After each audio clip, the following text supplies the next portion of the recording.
आज हम जो स्टोरी एक्सप्लेन करने वाले हैं वो काफी क्यूट होने वाली है, वो भी इस क्यूट से बेबी की वजह से। इनफैक्ट इसमें हमारी फीमेल लेडी कॉलेज गर्ल होती है और वो एक्सीडेंटली प्रेग्नेंट हो जाती है। फिर उसको पता चलता है कि उसके बेबी का फादर कोई और नहीं, उसी के कॉलेज का प्रोफेसर है। और हमारा मेरिट तो रिच और पावरफुल होने के साथ साथ बहुत ही ज्यादा रूड है, इतना कोल्ड हार्टेड है कि कभी किसी लड़की को भाव नहीं देता। तो क्या वो हमारी इनोसेंट फीमेल लीड को एक्सेप्ट करेगा? क्योंकि हमारे हीरो की फैमिली वाले तो हमारी फीमेल लीड को बिल्कुल प्रिंसेस की तरह स्पॉइल करने वाले हैं और वो और क्यूट सा बेबी उस फैमिली के ट्रेजर बन जाएंगे। और क्या हमारा cold hearted hero cute baby का क्यूट डैडी बन पाएगा? ये जानने के लिए आपको वीडियो को लास्ट तक देखना होगा। तो चलो बिना किसी देरी के स्टार्ट करते हैं स्टोरी को। स्टोरी के स्टार्टिंग में हम एक हॉस्पिटल का सीन देखते हैं जहाँ पर एक बच्चा बहुत ही बुरी तरह से रो रहा था और वो हमारी फीमेल लीड न्यानन का बेटा ज़ाबाओ है जो अभी सिर्फ कुछ महीने का है। जैसे ही न्यानन का नंबर आता है बेबी के चेकअप के लिए, वो डॉक्टर के ऑफिस का गेट खोलती है तो वहाँ हमारे मेलिन मिस्टर गोचेन को देख के एकदम हैरान कि ये यहाँ पर कैसे है। तभी सीन रिवर्स होता है और हम कुछ टाइम पहले का सीन देखते हैं। जैसे न्यानन वहाँ पर आती है, कुछ लोग वहाँ पे प्रोटेस्ट कर रहे थे तो पूछती है आज कौन सा मिशन है। इनफैक्ट वो ऐसे पार्ट टाइम जॉब के लिए प्रोटेस्ट में पार्टिसिपेट करती है तो प्राइस सुन कहती है एक दिन के सिर्फ 200। तो जो मेन आदमी प्रोटेस्ट कर रहा था वो बताता है कि इस हॉस्पिटल के डॉक्टर ने झूठ बोला कि मेरी मॉम को कैंसर है और पैसे लेके सर्जरी भी कर दी, मेरी मॉम भी नहीं बची और पैसे भी चले गए। फिर बाद में बता रहे हैं कि हमसे सैंपल ही गलत लिया गया था, मेरी मॉम को कैंसर था ही नहीं। वो तो एकदम हैरान थी और उसे पता चलता है कि वो लेडी तुम्हारी ग्रैंड मॉम की एज की थी जिसको उस डॉक्टर ने मार दिया। तो न्यानन को भी गुस्सा आ जाता है, वो भी उनके साथ प्रोटेस्ट में पार्टिसिपेट करने लगी थी। तो वो कहते हैं वो देखो वो डॉक्टर आ गया। न्यानन देखती वहाँ पे कार आ रही है तो वो भी हाथ में एक्स उठा लेती है। जैसे कार का गेट खुलता है हमारे मेल लीड मिस्टर गोचेन की एंट्री होती है और वो एकदम से एग उसके ऊपर फेंक के मारती है। मिस्टर गोचेन तो एकदम हैरान था बट वो जाकर उसका कॉलर पकड़ लेती है। तुमने किसी के मॉम को मारा, कितने बेशर्म हो तुम।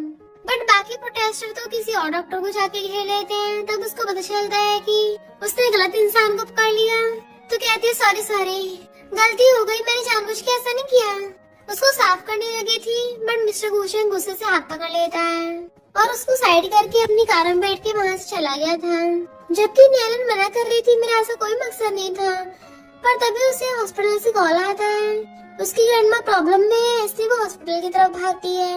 हॉस्पिटल में अंकल आंटी ग्रैंडमा को सुनाने पे लगे पड़े थे कि तुम्हारी वजह से कितने पैसे वेस्ट हो रहे हैं, इस हॉस्पिटल से निकलो। पर तभी न्यानन आकर ग्रैंडमा को बचा के हक कर लेती है कि आखिर तुम लोगों की प्रॉब्लम क्या है। ग्रैंडमा के सारे हॉस्पिटल बिल्स तो मैं पे कर रही हूँ। वो लोग कहते हैं हमने इस बुढ़िया को मुफ्त का खिलाया है तो अभी इसको वापस करना पड़ेगा हमें। हमारे बेटे की शादी के लिए गिफ्ट्स की जरूरत है, कौन देगा? इसलिए वो ग्रैंडमा को हॉस्पिटल से बाहर निकाल रहे थे। न्यानन उनको रोक रही होती है तो वो लोग न्यानन को झपटने लग जाते हैं। उनका तमाशा देखने के लिए हॉस्पिटल में भीड़ इकट्ठी हो जाती है और डॉक्टर्स भी आ गए थे। मिस्टर गोचेन भी पीछे खड़ा हुआ सब देख रहा था। उसका फ्रेंड डॉक्टर येजिंग लिटिल गर्ल को बुली होते देख बचाने जाने लगा था बट मिस्टर गोचेन रोक देता है क्योंकि उसे लगता है कि ये लड़की नीचे भी तमाशा कर रही थी। इनफैक्ट मिस्टर गोचेन न्यानन को झूठी समझ के वहाँ चला जाता है। इधर ये लोग न्यानन को परेशान कर रहे थे कि हमने तुम्हें रोड से उठाया था, हमें सुना रही हो। वो कहती प्लीज ग्रैंडमा कुछ मत करना, तुम लोगों को पैसे चाहिए ना तो मैं दे दूंगी और अपना क्रेडिट कार्ड दे देती है। ग्रैंडमा मना कर रही होती है कि ये तो तुमने अपनी स्टडी के लिए इकट्ठे किए थे बट वो लोग उसके क्रेडिट कार्ड छीन के ले जाते हैं। ग्रैंडमा खुद को मारने लगी थी कि तुमने इतनी मेहनत से पैसे कमाए थे अपने कॉलेज के लिए और मेरी वजह से तुम प्रॉब्लम में फंस गई। वो कहती कोई बात नहीं ग्रैंडमा, पैसे तो मैं और कमा लूंगी, आप मेरे पास हो, मेरे लिए वही काफी है। और दोनों रोती एक दूसरे को हक कर लेती हैं। फिर न्यानन के फ्रेंड उसको कॉल करती है कि तुम अभी तक कॉलेज नहीं आई, प्रोफेसर गू का लेक्चर स्टार्ट हो गया है। न्यानन कहती मैं नहीं आ पाऊंगी। तो फ्रेंड हैरान थी, तुम्हें तो हमेशा से लेक्चर लेना था। इधर हमें पता चलता है कि प्रोफेसर गो कोई और नहीं मिस्टर गुशेंग ही है, जिसको स्कूल के प्रिंसिपल ने स्पेशली इनवाइट किया था। प्रिंसिपल कहते हैं हमारे लिए सम्मान की बात है कि तुम हमारे स्कूल में आए। अगर अभी मेरे बड़े भाई की बेटी होती तो वो भी तो बिल्कुल तुम्हारी जितनी अच्छी होती। डॉक्टर यीजिंग कहता है हाँ अंकल, इनके बचपन में बेटी खो गई थी। वैसे अगर वो होती तो मिस्टर गुशेंग से शादी होती। वो उसे घूरता है तो वो अपना मुंह बंद कर लेता है। फिर जैसे वो लोग उठ के जाने लगे थे तभी नैनन गेट में से निकल के उसे टकरा जाती है। वो वापस भाग के अंदर जाती और कहती है डायरेक्टर प्लीज मेरी स्कूल ट्यूशन फीस रिफंड कर दीजिए, मुझे अपनी ग्रैंडमा के इलाज कराने के लिए पैसों की जरूरत है। पर डायरेक्टर हंसता लेता है। देन वो प्रिंसिपल को बताती है कि मेरी ग्रैंडमा को लिवर कैंसर है, मैंने बहुत मेहनत करके पैसे कमाए हैं पर मेरे आंटी अंकल ने पैसे ले लिए, तो मुझे इसी ट्यूशन फीस की जरूरत पड़ेगी इलाज कराने के लिए। प्रिंसिपल कहते हैं एक बार जब पैसे ले लिए चाहते हैं तो वापस नहीं हो सकते। तभी मिस्टर गुशेंग आकर कहता है मुझे लगता है आपको इसको रिफंड कर देना चाहिए। प्रिंसिपल खुद हैरान थे कि पहली बार मिस्टर गुशेंग किसी का साथ दे रहा है और वो डायरेक्टर को उसकी ट्यूशन फीस रिफंड करने को बोल देते हैं। तो वो सबका थैंक यू करने लग जाती है और फिर कहती है thank you professor Go. But Yejing ने इस बात को नोटिस कर लिया था कि मिस्टर गुशेंग ने पहली बार किसी की हेल्प की। फिर जब मिस्टर गो अपने ऑफिस में आने लगता है तो सारी गर्ल्स बाहर से चिल्ला रही होती हैं कि हमें आपका स्पेशल लेक्चर लेना है, बट वो गेट बंद कर देता है। डॉक्टर येजिंग मजाक में कहता है सारी लड़कियां तुम्हारे लिए बावली हो रही हैं, वैसे उन लड़कियों की भी गलती नहीं है, इतने टैलेंटेड और हैंडसम होने के बावजूद भी तुम अभी तक सिंगल हो, अब तक तुम्हें फैमिली भी स्टार्ट कर लेनी चाहिए थी। मिस्टर गुशेंग कहता है तुम अपना मुंह बंद करोगे? तो कहता ठीक है, तुम्हें शांत करने के लिए मैं यहाँ पर इंसेंस चला देता हूँ, और खुद उठ के चला जाता है। तभी उस धुएं की वजह से मिस्टर गुशेंग कुछ होने लगा था, उसको बहुत हॉट फील हो रहा होता है। इतने वहाँ पर नैना चाहती है, कहती है प्रोफेसर गो, और आगे पूछते तुम्हें क्या हुआ। उसके फोरहेड को टच करके चेक करने वाली थी बट वो उसका हाथ पकड़ लेता है। तुम्हें किसने यहाँ पे भेजा? तो कहती है तुम्हें तो फीवर लग रहा है, पानी लेकर आती हूँ, बट वो उसे खींच के सोफे पे गिरा लेता है। नैना को कुछ गड़बड़ लग रही थी और कहती है मुझे तुमसे कुछ बात करनी थी पर तुम्हें अनकंफर्टेबल हो रहा है तो मैं किसी और दिन आऊंगी। पर अचानक से जैसे उठ के चलने लगी थी उसका खुद का सिर छिड़ाने लग जाता है। इनफैक्ट उस पर भी इंसेंस का असर हो गया था, वहीं रह जाती है। तो कहती प्रोफेसर गो प्लीज मेरी हेल्प करो। उसे टच कर रही थी तो उसका हाथ पकड़ लेता है। अब देखो तुमने स्टार्ट किया है तो बाद में रिग्रेट मत करना। देन उसे सोफे पे गिरा के खुद उसके ऊपर चढ़ गया था और उसे बुरी तरह से किस करने लग जाता है। वो दोनों ही नशे में होते हैं तो नैना भी उसको नहीं रोकती, वो भी उसे किस करने लग जाती है। तभी बाहर से प्रियंका का गेट खोलने लगती है और समझ जाती है कि प्रोफेसर गो के साथ कोई लड़की भी है। मुझसे पहले कोई और लड़की चली गई और गुस्से से वहाँ चली जाती है। अंदर मिस्टर गुशेंग अपने कपड़े पहनना था और कहता है येजिंग ने तुम्हें कम पैसे दिए थे जो तुम अब भी बैठी वेट कर रही हो। वो पूछती क्या मतलब, बट वो उसे क्रेडिट कार्ड देने लग जाता है। पहले तो नैना एक्सप्लेन करने लगी थी ऐसा कुछ भी नहीं है, तुम गलत समझ रहे हो मुझे, पर वो कहता है ये 5 मिलियन रखो और कॉन्ट्रासेप्टिव पिल खा लेना। मुझे तुम्हारी जैसी झूठी लड़की विश्वास नहीं है। वो कहती मैं झूठी नहीं हूँ, बट फिर ग्रैंडमा की इलाज के लिए चुपचाप वो पैसे ले लेती है। ये सब याद करने के बाद न्यान ज़ाओबाओ को गोद में उठाकर मिस्टर गुशेंग के ऑफिस में आके बैठ जाती है। मिस्टर गुशेंग कहता है बेबी तो सिर्फ 10 दिन का है, इसे प्रॉब्लम क्या है? तो बताती है कि इसे हार्ट डिजीज है। छोटे हॉस्पिटल में बताया कि बड़े हॉस्पिटल में जाके चेकअप करवाऊं। मिस्टर गुशेंग आकर बेबी का फेस देखता और पूछता है इसका फादर कहाँ है? इस अच्छे से ठीक हो जाएगा, पर क्या इसके डैड को बताया? तभी वो अचानक पूछती है प्रोफेसर को क्या तुम्हें बच्चे पसंद हैं?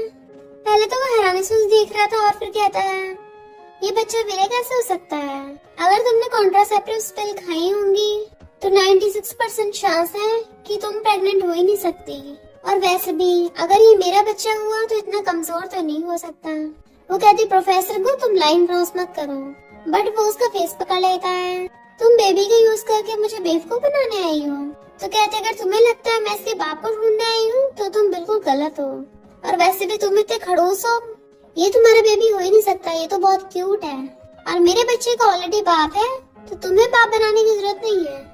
इसका फादर इसे बहुत प्यार करता है और तुमसे वो 1000 गुना बेटर है। मिस्टर गुशेंग कहता है 1000 गुना बेटर है, तब भी तुम्हें खर्च करने के लिए पैसे नहीं देता, तुम मेरा कार्ड यूज कर रही हो और उसको पैसे कटने के सारे मैसेज दिखाता है। इनफैक्ट नियन को ना चाहते हुए भी ग्रैंडमा के इलाज के लिए उसके क्रेडिट कार्ड से पैसे यूज करने पड़े थे और इसी चक्कर में उसने कॉन्ट्रासेप्टिव पिल भी नहीं खाए थे उस टाइम।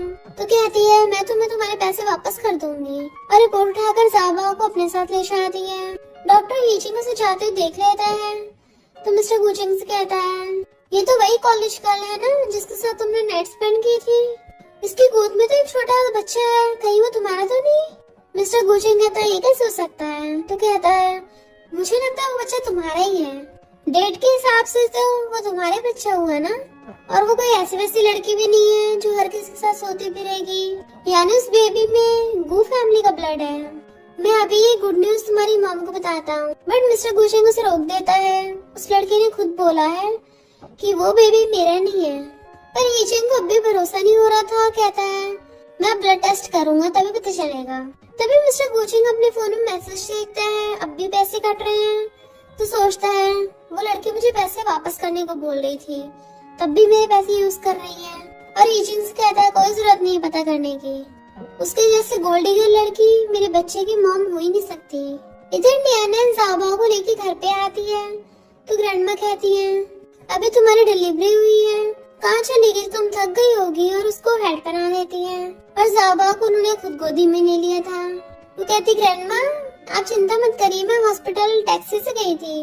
ग्रैंडमा कहती कैसे चिंता न करूं, तुम्हारा बॉयफ्रेंड चूरन कब तुमसे शादी करेगा?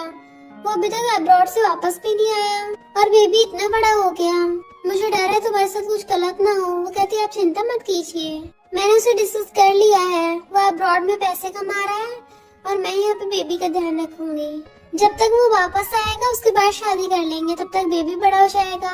फिर नैनन ज़ाओबाओ को सुलाने के लिए रूम में ले आती है और सोचती है मैंने ग्रैंडमा से झूठ बोला, बेबी का फादर फॉरेन में नहीं गया, वो तो मुझे और मेरे बच्चे को एक्सेप्ट भी नहीं करेगा। फिर पिल्लू के नीचे झांके देखती है कि क्रेडिट कार्ड कहाँ चला गया और ग्रैंडमा से पूछती है। पता चलता है उसके अंकल आंटी उसका क्रेडिट कार्ड चुरा के ले गए थे और बहुत सारी शॉपिंग कराते हैं। ग्रैंडमा कहती है इसका क्रेडिट कार्ड इसको वापस करो, इसने इतनी मुश्किल सेविंग करी थी। तो अंकल कहता है इसने कोई घंटा मेहनत नहीं करी है, अभी तो कॉलेज से इसका ग्रेजुएशन भी नहीं हुआ, तो मिलियंस कैसे बचा लेगी? उसका कजिन कहता है इसने अपनी बॉडी बेच के पैसे कमाए हैं। ग्रैंडमा कहती ये सब क्या बोल रहे हैं? अंकल आंटी कहते हैं कि कॉलेज में जाकर पढ़ाई नहीं करती, ये अमीर लोगों के साथ सोती है, उससे पैसे कमाती है। ग्रैंडमा कहती है पर तुमने तो बोला तुम्हारा बॉयफ्रेंड फॉरेन में काम करता है। तो आंटी कहती है इसका बच्चा जंगली है, पता नहीं किसके साथ मुंह काला करके आई है। ये सुनकर तो ग्रैंडमा की तबीयत खराब होने लग गई थी। नैन कहती है मेरा बच्चा जंगली नहीं है, उसके फादर हैं। और ग्रैंडमा को यकीन दिलाने के लिए उसे कॉल करने लग जाती है। मिस्टर गुचिंग उसके शॉपिंग के पैसे कटने के मैसेज देख रहा था, तभी वो फोन उठाता है तो कहती है क्या तुम मेरी एक हेल्प कर सकते हो? तुम एक्सेप्ट कर लो कि तुम ही बेबी के फादर हो। और ग्रैंडमा को फोन लाउड स्पीकर पे दे देती है। तो ग्रैंडमा पूछती है तुम ही ज़ाओबाओ के डैडी हो ना? तो कहता बिल्कुल भी नहीं, और तुम लोग मेरा क्रेडिट कार्ड यूज करना बंद करो वरना तुम पे केस कर दूंगा।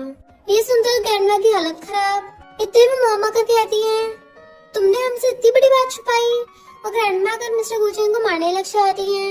नालायक तो ऐसे कैसे कर सकता है? वो पूछता है मैंने क्या कर दिया? तो डॉक्टर यीचिंग बताता है कि डीएनए टेस्ट से प्रूफ हो गया वो बच्चा तुम्हारा है। मामा और ग्रैंडमा मिस्टर गुचिंग को डांटने लग जाती है कि तुम बाप बन गए, तुम्हें खुद नहीं पता। वो खुद हैरान हो जाता है कि वो बच्चा मेरा है और जल्दी से कॉल करने लग जाता है। उधर से आवाज आती है प्रोफेसर गू प्लीज मुझे बचा लो। तो वो जल्दी से भागता है। यीचिंग कहता है मैंने तो पहले ही कहा था तुम उस लड़की को गलत समझ रहे हो, अगर उसने तुम्हारे साथ सोने के लिए आंटी से पैसे लिए भी हैं तब भी वो बच्चे को जन्म थोड़ी ना देगी। मॉम कहती ये तुम क्या बोल रहे हो? तो यीचिंग कहता आंटी आपने तो उस कॉलेज गर्ल को पैसे दिए थे नशा देने के लिए। मॉम कहती मैंने तो किसी को भी पैसे नहीं दिए। मिस्टर गुचिंग सुन लेता है और उसको समझ आ गया था कि इसका मतलब नैना झूठ नहीं बोल रही थी। मैं इतना बड़ा बेवकूफ कैसे हो सकता हूँ? जल्दी से भागता है। इधर अंकल आंटी और कजन मिलके नैना और उसके बेबी को बुली करने लगे थे। उससे उसका बच्चा छीन रहे होते हैं बट उसने कस के अपने बच्चे को हक्का रखा होता है। मिस्टर गुचिंग बहुत स्पीड से कार चला रहा था और बार बार उसे फोन करने का ट्राई करता है कि प्लीज जल्दी से फोन उठा लो। बट ये जालिम लोग उसे मारने पे लगे हुए थे। जैसे उसके डंडा मारने वाले होते हैं तभी वहाँ पर मिस्टर गुलशन आ जाता है और लात मार के कजन को भड़का देता है। उसके बॉडीगार्ड्स जाकर कजन और आंटी अंकल को पकड़ लेते हैं, घुटनों पर ला दिया था। और यूजिन जल्द से ग्रैंडमा को देखता है जो बेहोश पड़ी थी। मिस्टर गुलशन न्याना और उसके बेबी को पकड़ के उठा रहा था और कहता है सॉरी मैं लेट हो गया। वो कहते हैं ये हमारा बेबी। तो वो जल्दी से ज़ाबा को खुद गोद में उठा लेता है और यूजिन को पकड़ा के न्याना से कहता तुम चिंता मत करो मैं हूँ ना। पर वो तो उसके ऊपर बेहोशी हो गई थी, इसलिए वो उसको गोद में उठा के भागता है, जबकि ज़ाबा यूजिन की गोद में था। फिर वो लोग उसको हॉस्पिटल ले आए थे। यूजिन चेकअप पर बताता है कि स्ट्रेस और माल न्यूट्रिशन की वजह से बेहोश हो गई। मॉम और ग्रैंडमा मिस्टर गुलशन को डांटने लग जाती हैं, तो वो कहता है मैं अच्छे से उसको कम्पनसेट करूंगा। कमजोरी की वजह से न्यानन को ब्लड चढ़ाना था, बट उसका रेयर ब्लड होता है, इसलिए मिस्टर गुलशन जल्दी से प्रिंसिपल को कॉल करता है क्योंकि सिर्फ उन्हीं की फैमिली में रेयर ब्लड है। अंकल इन पूछते हैं क्या हुआ, किसको ब्लड की जरूरत है, तो प्रिंसिपल बताते हैं एक स्कूल गर्ल है जो मिस्टर गुलशन के बच्चे से प्रेग्नेंट हो गई। फैंगी सुन के एकदम हैरान, मिस्टर गुलशन का बेबी। इधर डॉक्टर ग्रैंडमा को पकड़ के लेके आते हैं, तो ग्रैंडमा पूछती है क्या तुम ही ज़ाबा के डैडी हो। वो हाँ करता है तो ग्रैंडमा उसको मारने लग जाती है। वो उनको प्यार से बैठाता और सॉरी बोलने लगा था, तो वो कहती है अब सॉरी बोलने की जरूरत है, तुम्हारी वजह से उसने कितना गुस्सा है, इतनी कम एज में प्रेग्नेंट हो गई और कॉलेज से निकाल दिया गया और बेचारे को मुझसे भी झूठ बोलना पड़ा, तुम्हें रिस्पॉन्सिबल होना चाहिए था। मिस्टर गुलशन की मॉम और ग्रैंडमा न्यानन की ग्रैंडमा से माफी मांगती है और उसे कहती है अभी के अभी ग्रैंडमा से माफी मांगो। तो वो घुटनों पर बैठ जाता है कि अब से मैं न्यानन और ज़ाबाओ को अच्छे से ध्यान रखूंगा। तो ग्रैंडमा बेचारे उसे अपनी बैंक नोटबुक दे देती है कि ये मैंने ज़ाबाओ की सर्जरी के लिए बचा के रख रखे थे, पहले मेरे बिल्स पे करने की वजह से न्यानन कॉलेज नहीं जा पाई और फिर ज़ाबाओ भी बीमार हो गया। वो वापस करने लगा था तो ग्रैंडमा कहती मैं तो ओल्ड हो गई हूँ, तुम रख लो, इसको मैंने बचपन में उठाया था और तब से लेके 20 सालों से ये सहती आ रही है। फिर वहाँ पर अंकल लेना चाहते हैं और वो फैंग को कहते हैं अभी कभी माफी मांगो। तो फैंग मिस्टर गुलशन से माफी मांगने लग जाती है। मॉम पूछती है यहाँ ये सब क्या हो रहा है, तो अंकल इन बताते हैं कि फैंग ने मिस्टर गुलशन को नशा दिया था। इनफैक्ट फैंग ने उस इंसेंस में नशा मिला दिया था जो कि हीजिंग को पता ही नहीं था। मॉम और ग्रैंडमा गुस्सा करती है तो फैंग कहती है वैसे भी तो गू फैमिली और लिन फैमिली में मैरिज कॉन्ट्रैक्ट है। डैड कहते बकवास बंद करो, मिस्टर गुलशन की शादी मेरी बेटी से होनी थी, तुमसे नहीं। वो कहती मैं भी तो आपकी गॉड डॉटर हूँ। फिर न्यानन की ग्रैंडमा पूछती है क्या तुम न्यानन से शादी नहीं करोगे, तो वो अंकल लिन से बोल देता है कि मैं न्यानन और ज़ाबाओ की रिस्पॉन्सिबिलिटी लूंगा। अंकल लिन कहते हैं जिस दिन मेरी बेटी वापस आएगी तुम्हें तो उससे शादी करनी पड़ेगी। तो मिस्टर गुलशन की मॉम कहती है तुम्हारी बेटी तो पिछले 20 सालों से गायब है।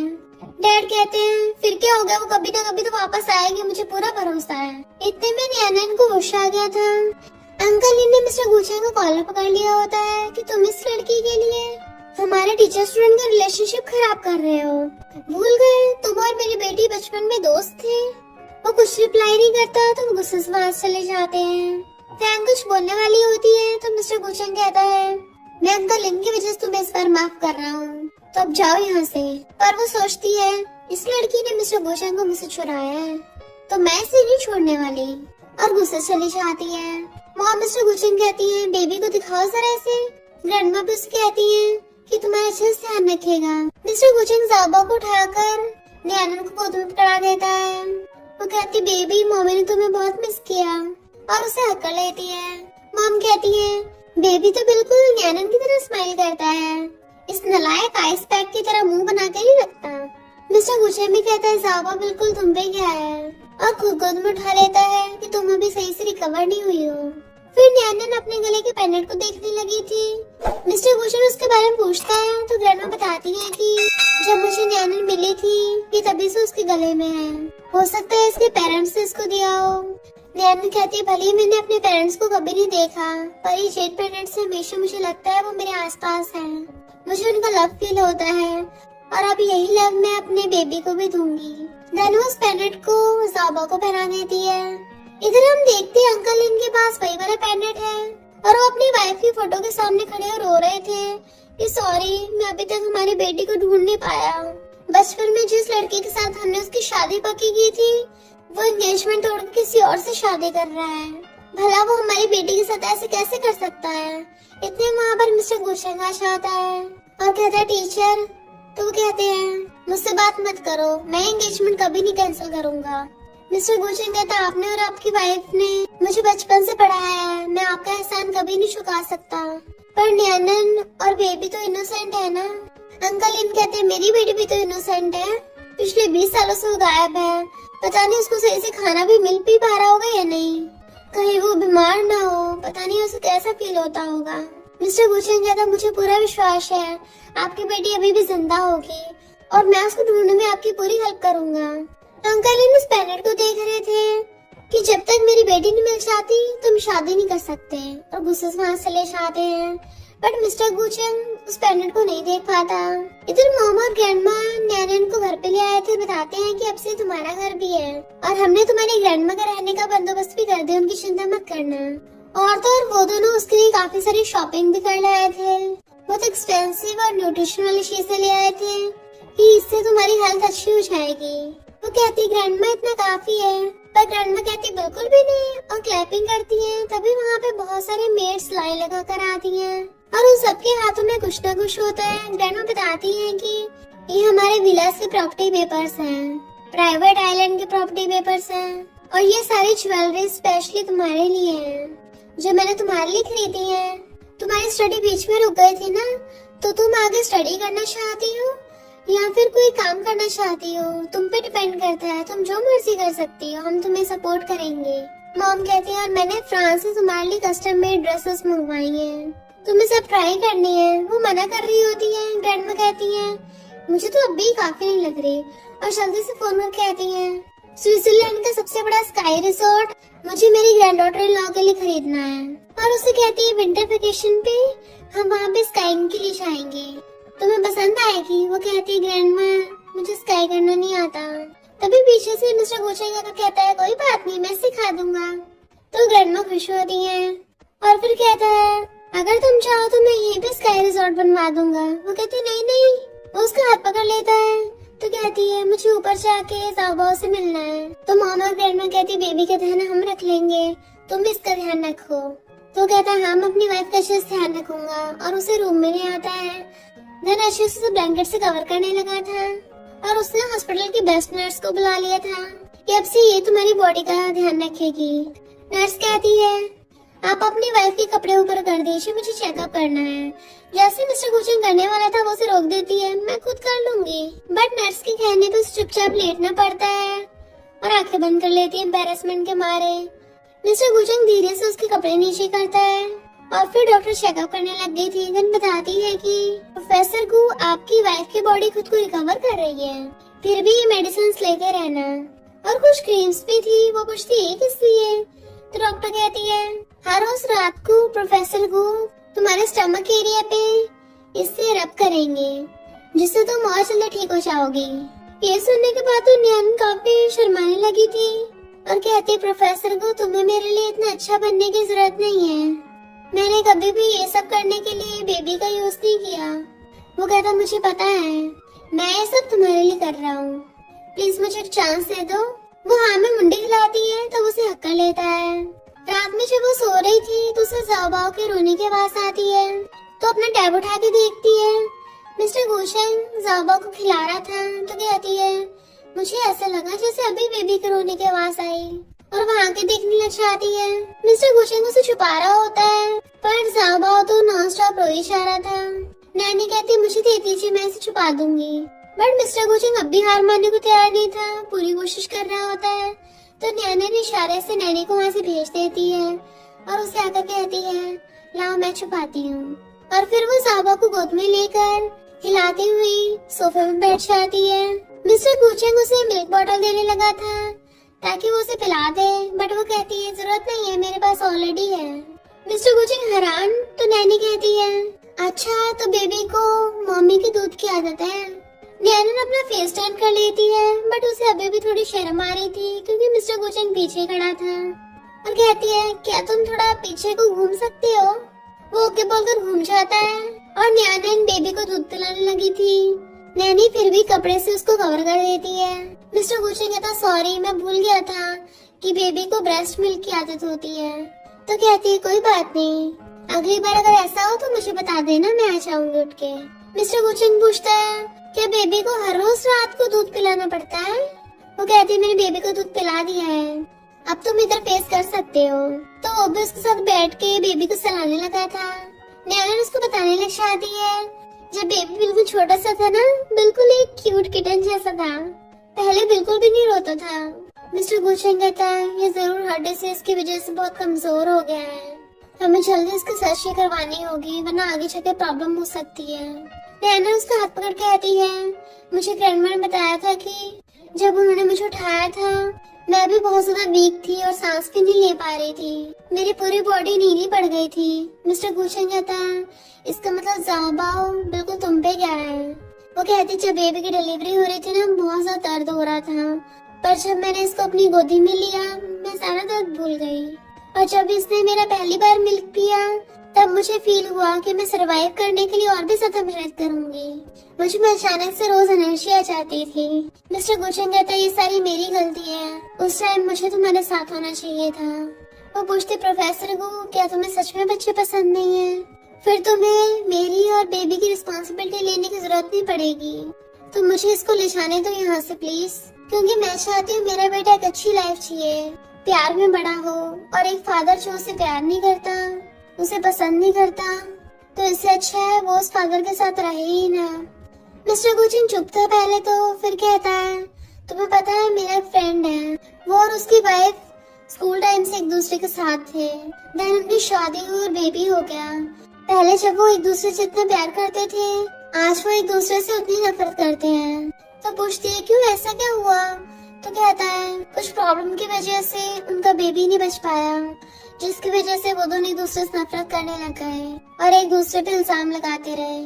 तो मुझे पहले लगता था कि लव वगैरह सब वीक होता है, पर जब मैंने बेबी को पकड़ा मुझे फील हुआ कि लव बहुत स्ट्रॉन्ग होता है। मुझ में अपने आप हिम्मत आ गई कि मैं सब चीजों को कंट्रोल कर सकता हूँ। तो इसलिए मैं चाहता हूँ तुम प्लीज मुझे चांस दो, ताकि मैं ज़ाबा और तुम्हें बहुत अच्छे से प्यार कर सकूं। और उसे क्लोज होके किस करने वाला होता है। उन दोनों की किस ऑलमोस्ट हो ही जाती, पर मॉम गेट खोल के झांक के देख रही होती है और चुपके चुपके अंदर जाती है। ग्रैंडमा भी चुपके चुपके अंदर आ गई थी। दोनों एक दूसरे को देख के हैरान, तुम ही आप अभी तक सोए नहीं? और एक दूसरे को बोलने लग जाती है तुम अभी तक नहीं सोई। इनफैक्ट उनको नींद नहीं आ रही होती है, वो ज़ाबा को मिस कर रही होती है, इसलिए वो उसके रूम में चेक करने के लिए आई थी। तभी मिस्टर गुचेन लाइट ऑन कर देता है। वो दोनों हैरान, अब आधी रात में चुपके चुपके ज़ाबा के रूम में क्या करने आई हो? ग्रैंडमा कहती है लाइट बंद करो वरना ज़ाबा उठ जाएगा। तो नैना कहती है ज़ाबा अभी सोया नहीं है। तो ग्रैंडमा कहती है लाओ मुझे, मैं इसको सुलाती हूँ। पर मॉम रोक देती है कि ज़ाबा रोने लग जाएगा। और फिर ग्रैंडमा को इशारा करती है कि ये दोनों कुछ और कर रहे थे, हमने आकर बीच में टांग अड़ा दी। ग्रैंडमा से कंट्रोल नहीं होता और वो जल्दी से ज़ाबा को जाकर गोदी में उठा लेती है। नैना कहती है मैंने अभी अभी इसे मिल्क पिलाया है, तो इसको थोड़ा सहला दो ताकि इसका दूध बाहर न निकल जाए। पर फिर मॉम ग्रैंडमा से बेबी को छीन लेती है। नहीं नहीं, मैं इसे खिलाऊंगी, मेरी बारी है। ग्रैंडमा कहती देखा तुमने इसको रुला दिया। फिर मिस्टर गुचेन मॉम से ज़ाबा को छीन लेता है कि मैं इसे छुपाऊंगा और सहला के सुपाने लग जाता है। और ज़ाबा सच में चुप हो गया था। नैना कहती हाँ ज़ाबा को ऐसे गोदी में आना बहुत पसंद है। तो ग्रैंडमा हैरान, तुमने ये ट्रिक कहाँ से सीखी? और फिर मॉम और ग्रैंडमा हंसने लग जाती है, क्योंकि उन्हें अंदर अंदर खुशी हो रही थी कि मिस्टर गुचेन काफी बदल रहा है।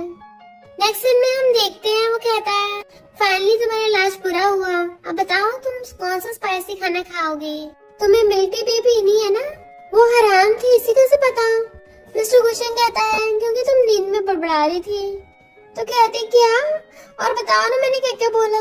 ग्रैंडमा कहती है तुम जाकर जल्दी से रेडी हो जाओ और तुम जो भी खरीदोगी उसकी पेमेंट मैं करूंगी। अपना क्रेडिट कार्ड निकाल लेती है। तो मिस्टर गुचेन उसे क्रेडिट कार्ड लेकर उसको पकड़ा देता है। वो दोनों थैंक यू करके जाने लगे थे शॉपिंग के लिए, पर तभी वहाँ पर अंकल लीन और फैंग आ जाते हैं, जो गुस्से से अंदर चले जाते हैं। तो बताता है कि ये मेरे टीचर है, चिंता मत करो, वो थोड़े गुस्से वाले हैं पर वो हमारी बात को समझेंगे। बट वो सोचती है वो मुझे थोड़े जाने पहचाने को लग रहे थे। जैसे वो थोड़े जाने लगे थे, मिस्टर गुचेन को बार बार कॉल आ रहा होता है तो वो कहती है कोई जरूरी काम होगा उठा लो। तो कहता है कंपनी का तो कोई काम नहीं, उसकी जगह मैंने असिस्टेंट को भेज रखा है, पर हॉस्पिटल से कॉल आ रहा है, पर चिंता मत करो मैं दूसरे डॉक्टर को अपनी जगह भेज दूंगा। वो कहती है किसी और डॉक्टर को अपनी जगह भेजना बिल्कुल ठीक नहीं है, पेशेंट की लाइफ का सवाल है, तुम्हें जाना चाहिए, चिंता मत करो मैं खुद से बेबी के लिए शॉपिंग कर लूंगी। तो वो क्या बोलकर चला जाता है।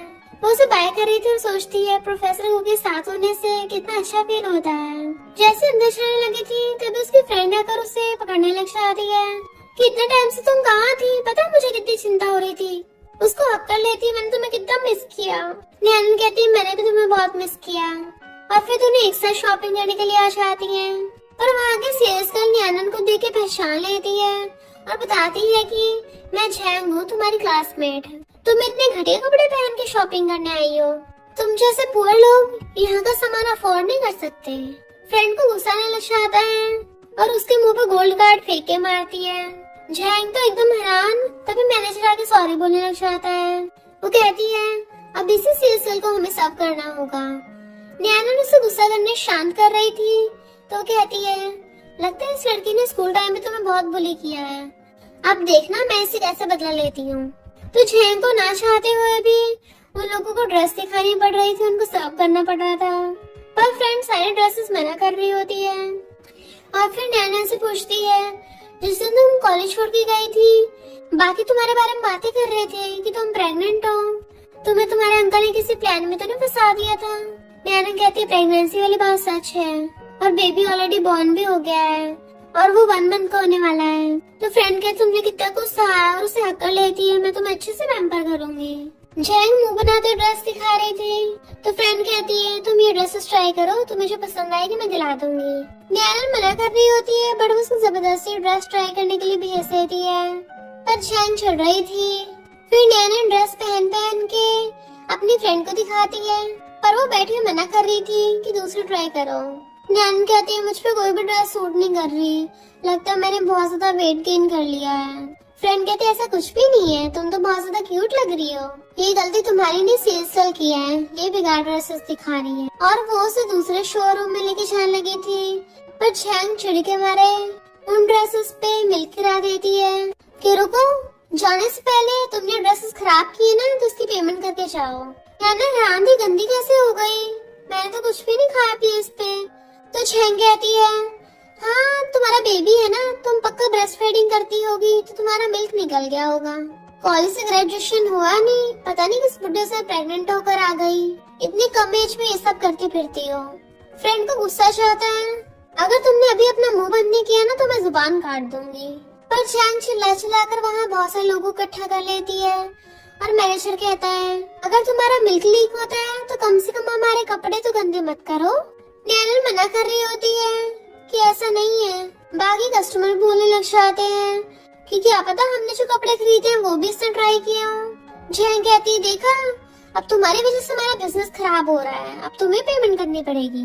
फ्रेंड को गुस्सा जाता और कहती है किसने कहा कि हम लोग अफोर्ड नहीं कर सकते, सारे कपड़े हमारे लिए पैक कर दो। तो मैनेजर कहता है इन सारे कपड़ों की कॉस्ट 23 मिलियन है। तो फ्रेंड हैरान थी इतने एक्सपेंसिव। नैना कहती है इतना तो प्राइस इस ड्रेस पे भी नहीं लिखा हुआ है। वो लोग कहते हैं हम तो टैग प्राइस से हाई प्राइस पे बेचते हैं क्योंकि हमारा शॉपिंग मॉल बहुत ज्यादा लग्जरियस है ना। नैनन कहती है मुझे सीसीटीवी चेक करने हैं क्योंकि ये ड्रेस मैंने खराब नहीं की, और अगर सच में मेरा मिल्क लीक हो रहा होता तो फिर मेरे कपड़े सूखे थोड़ी ना होते। झैंग कहती है हम कैसे मान ले, तुम्हें अपने अंदर के कपड़े निकाल के दिखाना पड़ेगा।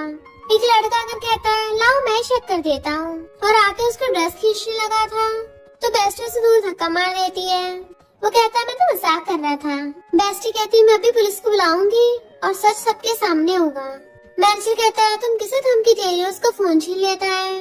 वो अपना फोन वापस छीनने लगी थी। नैनन उसकी हेल्प करने वाली होती है पर झैंग उसे पकड़ लेती है और वो उसे नीचे गिरा कर उसे बुली करने लगी थी तो नैनन उसे धक्का मार देती है। झैंग गुस्से में तूने मुझे गिराया और बेस उठा के उसके सिर पे मारने लगी थी। बेस्टी उसे बचाने के लिए भागती है बट उससे पहले मिस्टर गुशन आकर झैंग का हाथ पकड़ लेता है और उसे धक्का मार कर भड़का देता है। देन उसके बॉडीगार्ड्स ने उसको पकड़ लिया था। वो उसे देखने लगी थी तो मिस्टर गुशन उसे पकड़ के खड़ा करता है। तो भागकर जाकर अपनी बेस्टी को खड़ा करती है। बेस्टी एकदम हैरान थी प्रोफेसर को। नैनन उसको बताती है कि ये लोग बोल रहे हैं मैंने इनके कपड़े खराब किए, पर मैंने नहीं किए। फिर झैंग और मैनेजर को मिस्टर गुचेंग की आइडेंटिटी नहीं पता होती। वो लोग उसको पुअर समझ रहे होते और कहते हैं तुम लोग उन ड्रेसेस का प्राइस ही नहीं पे कर पाओगे। मिस्टर गुचेंग कहता अच्छा बताओ कितने चाहिए। नैनन कहती है जब मैंने कपड़े गंदे नहीं किए तो हम पैसे क्यों दें। पर मिस्टर गुचेंग हाथ पकड़ के उसको शांत करता है और कहता है बताओ सारे ड्रेसेस कितने की हैं। बेस्टी नैनन को पीछे खींच के धीरे से पूछती है तुम्हारा प्रोफेसर गू के साथ क्या रिलेशनशिप है और ये तुम्हारे लिए पैसे देने को तैयार क्यों हो रहा है। नैनन कहती है कैसे सच में लगता है कि मैंने कपड़े गंदे किए हैं इसलिए एम्बैरेसमेंट के मारे पैसे दे रहा है। मैनेजर कहता है 5 मिलियन। बेस्टी हैरान झूठ बोल रहा है। नैनन उसे देने से मना कर रही थी बट वो उसे शांत कर देता है और अपनी पॉकेट में से कुछ निकालने लगा था। नैनन को लग रहा था कि इसे मुझ पर भरोसा नहीं है। मिस्टर गुचेंग कहता है ये रहा 5 मिलियन का चेक। तो वो लोग कहते हैं इनको बेवकूफ बनाना कितना आसान है, 5 मिलियन से हम एकदम रिच हो जाएंगे। पर झैंग जेलस हो रही होती है इतना रिच और हैंडसम लड़का इस बेकार से नैनन कैसे मिल गया, मैं इसको इसे छीन लूंगी। और आके कहते हैं हैंडसम मैन ये चेक मुझे दे दो, बट वो उसे पकड़ने नहीं देता। बेस्टी कहती है ये लड़की तो सरासर प्रोफेसर के ऊपर ट्राई मार रही है। जैसे झैंग मिस्टर गुचेंग को टच करने वाली थी वो पीछे हो जाता है और उसका बॉडीगार्ड पकड़ लेता है उसको। बेस्टी गुस्सा जाता है कितनी शेमलेस है, मन कर रहा अभी कभी इसे सबक सिखा दूं। नैनन बस ये सोच रही थी कि प्रोफेसर को ऐसा कर क्यों रहा है, क्या मैं उसके लिए इतनी एम्बैरेसिंग हूँ। पर मिस्टर गुचेंग कॉल करके कहता है अभी 5 मिनट में पहुँचो। इधर हम देखते हैं उस मॉल का जो बॉस होता है उसका असिस्टेंट भाग के बताता है कि मिस्टर गुचेंग बाकी कंपनियों के साथ मिलके हमें बैंकरप्ट करने वाला है क्योंकि हमारे एम्प्लॉयज ने उसको फेंड कर दिया। तो शॉपिंग मॉल का बॉस जल्दी से भागता है। इधर मिस्टर गुचेंग उस चेक को जमीन पर फेंक देता है। जैसे वो लोग उठाने लगे थे उनको बॉडीगार्ड्स ने पकड़ रखा था। बेस्टी कहती है प्रोफेसर को मतलब क्या है, 5 मिलियन का चेक कैसे फेंक दिया। नैनन सोचती है 5 मिलियन वो फैमिली के लिए 50 रुपए के बराबर है। मिस्टर गुचेंग उसका हाथ पकड़ के उसे अपने साथ सोफे पे बैठा लेता है। मैनेजर कहता तुमने चेक क्यों फेंका। मिस्टर गुचेंग कहता है क्योंकि तुम्हें देने के बजाय मैंने फेंकना ज्यादा बेटर समझा। मैनेजर कहता तुम्हें पता भी है हमारा स्टोर शहर के सबसे बड़े स्टोर में से आता है और हमारे प्रेसिडेंट और मैं ओल्ड क्लासमेट हैं, तो तुम्हें इसका भुगतान करना पड़ेगा। झैंग उसको छुड़ा के कहती है हैंडसम लड़के तुम इसकी बजाय मुझे लाइन दो, इसने तुम्हें बेबी दिया तो मैं तुम्हें उससे भी ज्यादा बेबी दे सकती हूँ। बेस्ट उड़ के कहती है तुम्हारे घर पे बाप भाई नहीं है क्या, कितनी बेशरम हो, दूसरों के बंदे पर ट्राई मारती हो, जाकर अपना पहले थोपड़ा तो देख लो। प्रोफेसर को तुम्हारे जैसे को भाव भी नहीं देते। बट मैनेजर और झैंग तो अपनी पूरी अकड़ में होते हैं। तभी वहाँ पर वो शॉपिंग मॉल का बॉस आ जाता है तो वो दोनों शिकायत करने लग जाते हैं, पर बॉस उसी मैनेजर के थपड़ा मार देता है और मिस्टर गुचेंग से माफी मांगने लगा था। मिस्टर गुचेंग कहता तुम्हारे पास सिर्फ 3 सेकंड बचे हैं। वो 3, 2, 1 काउंट करता है। तभी मिस्टर गुचेंग का बंदा आकर बताता है कि इस कंपनी के सारे मॉल्स हमने बैन करा दिए। तो वो बॉस पैरों में गिर के मिस्टर गुचेंग से माफी मांगने लगा था। मैनेजर और झैंग भी गिर जाते हैं। मिस्टर गुचेंग कहता तुम लोग पावर का यूज करके वीक लोगों को बुली करते हो, तुम्हारे साथ ये होना चाहिए। बेस्ट इस कान में कहती है प्रोफेसर गू का इन नमूनों को सबक सिखाने का तरीका बड़ा मस्त है। वैसे मुझे भी नहीं पता था कि प्रोफेसर गू इतना ज्यादा पावरफुल है। अब तो इन लोगों के बचने का कोई चांस नहीं है। नैनन प्रोफेसर गू को कहती है क्या ये सही होगा। वो कहता है इन लोगों ने मेरी वाइफ को बुली किया है और गू फैमिली की यंग लेडी को बुली करने का यही पनिशमेंट होती है। नैनन कहती है पर अगर इनका बिजनेस बैंकरप्ट हो गया तो बहुत लोगों की जॉब चली जाएगी। उनके स्टोर में जो एम्प्लॉयज काम करते हैं उनके बारे में सोचो, उनकी फैमिलीज के बारे में सोचो। शॉपिंग मॉल का बॉस कहता है मिसेस को सही कह रही है, हमारी कंपनी हर साल चैरिटी ऑक्शन में बहुत सारे कपड़े डोनेट करते हैं, प्लीज मिस्टर गुचेंग हम पे दया करो। वो कहता ठीक है अपनी वाइफ के लिए तुम्हें बख्श रहा हूँ, पर तुम्हें अपने प्रॉफिट का कम से कम 10% पुअर लोगों को डोनेट करना पड़ेगा। तो मान जाता कि मैं 100 मिलियन डोनेट करने के लिए रेडी हूँ। मिस्टर गुचेंग कहता है एक बात याद रखना, तुम्हारे इस मैनेजर और इस सेल्स गर्ल झैंग की वजह से तुम्हारा 100 मिलियन का लॉस हुआ है, तो अभी ये तुम पे डिपेंड करता है कि तुम कैसे इनसे वसूल करते हो। बॉस उन दोनों को वहाँ से बाहर फेंकने लगा था पर तभी नैनन कहती रुको, मुझे पूरा यकीन है ये कपड़े मेरी वजह से गंदे नहीं हुए हैं, तो पता करना है ये कपड़े कैसे गंदे हुए। यहाँ पे सीसीटीवी तो होंगे ना, तो पता चल जाएगा। बॉस का तभी चेक करवाता हूँ। तो चैंग कहती है तुम इतनी इनोसेंट बनने का नाटक क्यों कर रही हो, इतनी कम एज में प्रेग्नेंट हो गई, पता नहीं कितने लड़के तुम्हें रख रहे हैं। पर तभी मैनेजर उसको थपड़ा मार देता है कि ये सब ये कर रही है, मैंने कुछ भी नहीं किया, आप गुस्सा मत करिए, मैं इसको सबक सिखाऊंगा। यानी इस मैनेजर ने तो एकदम पल्ला पलट लिया। तभी वो लोग वहाँ के सीसीटीवी चेक करते हैं, जिसमें रिक्शा आता है कि चैंग ने इन कपड़ों पे मिलकर आया था। कस्टमर्स कहते हैं यानी कि चैंग बेचारी नैनन पे झूठा इल्जाम लगा रही थी, इसको तो पुलिस के हवाले करना चाहिए। वो रेंगते हुए चुपके चुपके भागने लगी थी, पर बेस्टी जाकर उसे पकड़ लेती है और थप्पड़ों से उसका मुंह लाल कर देती है। उन दोनों को उठा के बाहर पटक दिया जाता है। तो मैनेजर उसे मारने लगा था और वो उसे, उन दोनों की आपस में लड़ाई हो गई थी। बट ये चैंग अब भी पास नहीं आती। वो न्यानन की कजन को कॉल कर देती है और बता देती है कि न्यानन एक रिच आदमी को डेट कर रही है। न्यानन कहती है इन कपड़ों को फेंकने के बजाय हमें रख लेना चाहिए, बस थोड़े से गंदे हैं। वो कहता ठीक है, तुम जो भी कहोगी सही होगा। बेस्टी तो एकदम हैरान हो जाती है, इसका मतलब प्रोफेसर को सच में तुम्हारा हस्बैंड है। वो कहती है एक्साइटेड मत हो, बहुत लंबी कहानी है, तुम्हें फिर कभी बताऊंगी। वो कहते कोई बात नहीं, शॉर्ट में बता दो, मुझे वेट नहीं हो रहा। तो कहती है इनफैक्ट प्रोफेसर को वो बोल नहीं पा रही होती। तभी मिस्टर गुचेंग उसे पकड़ के एकदम से कहता है ये मेरे बेबी की मम्मी है। बेस्टी कहती है इसका मतलब न्यानन गू फैमिली की यंग लेडी है, फिर तो तुम्हें पूरी लाइफ मुश्किल से नहीं जीना पड़ेगा, तुम मस्त होकर जियोगी। और उसके लिए खुश होने लग जाती है। अच्छा खाना खाओगी तो मुझे भी इनवाइट करना। वो कहती हाँ जरूर। बेस्टी कहती न्यानन का अच्छे से ध्यान रखना प्रोफेसर गू, अगर कोई गलती की ना मैं तुम्हें बख्शने वाली नहीं हूँ, जस्ट बिकॉज तुम मेरे प्रोफेसर हो, चाहे जितनी मर्जी बड़ी और रिच फैमिली से हो। मेरा गुस्सा किसी के साथ भेदभाव नहीं करता। न्यानन हंस पड़ती है। वो कहता है हाँ मैं अच्छे से ध्यान रखूंगा। देन वो बाय बाय करके वहाँ से भाग जाती है।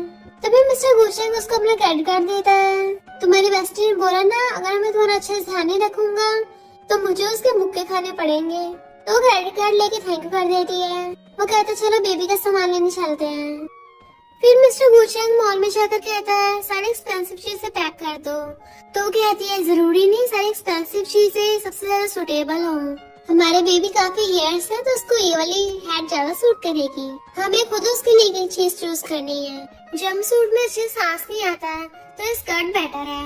वो कहता है तुम हमारे बेटे को स्कर्ट पहनाओगे, तो जल्दी से उसके मुंह पे हाथ रख देती है क्योंकि बाकी लोग उन्हें देख रहे थे। तो कहती है सॉरी और फिर उसको धीरे से बताती है कि अब गर्मियाँ भी तो आ रही है, ऐसा थोड़ी ना वो हमेशा स्कर्ट ही पहने रखेगा, पर डायपर पहनने के लिए सही रहती है। अगर तुम बेबी की जगह होते तुम्हें नहीं अच्छा लगता। मिस्टर गुचेंग वाज लाइक ये क्या बोल रही है, और कहता है फिर ये ब्लैक वाली ज्यादा कूल लग रही है, हद से हद में ये वाली चूज कर सकता था। वो कहती है ठीक है इस वाली को भी ले लेते हैं। जैसे दोनों शॉपिंग करके घर पे आते हैं, अंकल ने ना फैंग अभी तक बैठे हुए थे तो न्याना ज़ाबा को खिलाने के लिए ऊपर जाने लगती है। तभी फैंग आकर उसका हाथ पकड़ लेती है। अंकल ने बोला अब हम साथ हो सकते हैं, मुझे बहुत टाइम से इसका वेट था। ये सुन के न्याना सैड होती है बट वो हाथ उठा लेता है। मिस्टर गुचेंग कहता अंकल ये सब क्या है, आप ऐसा करके सिर्फ मेरी नहीं अपनी बेटी की भी डिसरिस्पेक्ट कर रहे हो, उसकी जगह किसी और को सब्स्टिट्यूट बनाना ऐसा थोड़ी ना होता है। मैं इस एंगेजमेंट को नहीं मानता। पर अंकल इन बहुत गुस्से में थे कि मुझे नहीं पता, तुम्हारी एंगेजमेंट बस मेरी बेटी से होगी। और मिस्टर गुचेंग की फैमिली से कहते हैं तुम लोगों को याद नहीं है। तो मॉम कहती है बच्चे बड़े हो गए हैं, उनको डिसीजन लेना ज्यादा बेटर होगा। फ्रैंक कहती है अंकल इनकी वाइफ को इतना बुरा लग रहा होगा कि आप प्रॉमिस तोड़ रहे हो। गॉड मदर मुझे लेके आई थी तो मैं उनकी बेटी की जगह तुमसे शादी करने के लिए तैयार हूँ। अगर अंकल ने इनकी बेटी वापस आ गई तो मैं खुद ही पोजीशन छोड़ दूंगी। नैनन बहुत टाइम से ये सब सुन रही थी और फिर आकर कहती है इसका मतलब जब अंकल इनकी बेटी आएगी तो मुझे भी रिप्लेस कर दोगे। मैं ऑर्फन हूँ, मेरे बायोलॉजिकल पेरेंट्स नहीं है, ग्रैंडमा के साथ बड़ी हुई हूँ और मेरा मिस्टर गुचेंग के साथ बेबी है, तो फ्रैंक की कंपैरिजन में मैं ज्यादा सुटेबल हूँ। वो कहती तुम कैसे ज्यादा सुटेबल हो। नैनन कहती है तुम्हें मिस्टर गुचेंग से शादी करने की बहुत एक्साइटमेंट हो रही है, क्या तुम मुझसे प्यार करती हो? अगर तुम मुझसे प्यार करती हो फिर तो तुम इस एंगेजमेंट के लिए बिल्कुल भी सुटेबल नहीं हो, क्योंकि फिर तो अंकल इनकी बेटी के आने के बाद तुम उसको छोड़ोगी नहीं। पर अगर अंकल इनकी बेटी आ गई, मैं मिस्टर गू को छोड़ सकती हूँ, इसलिए मैं ज्यादा सुटेबल कैंडिडेट हूँ। मिस्टर गू चेंग कहता है मैं इस बात को नहीं मानता। वो कहते प्रोफेसर गू, मैं तुम्हारी और तुम्हारी फैमिली की बहुत ज्यादा ग्रेटफुल हूँ। इतने टाइम मेरा ध्यान रखने के लिए थैंक यू। ये सब आखिर मेरी वजह से तो हुआ है, तो मुझे ठीक करना होगा। अगर मेरी वजह से अंकल इनकी बेटी की खुशियाँ छीन रही हैं, तो मुझे उसको वापस करनी होंगी। फैंग कुछ बोलने वाली थी, पर अंकल ने उसको डांट के चुप करा देते हैं और पूछते क्या तुम सीरियस हो? वो हाँ बोलने वाली थी, बट मिस्टर गुशन कहता है मुझे ये बात मंजूर नहीं है।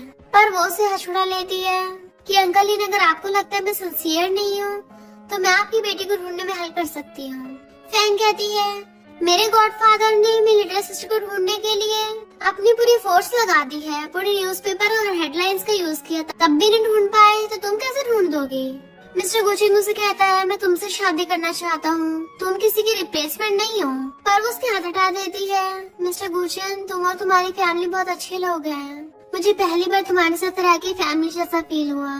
सिंड्रेला को प्रिंस मिलता, उससे शादी होती, ये सब फेरी टेल्स होती है, रियल लाइफ में नहीं होता।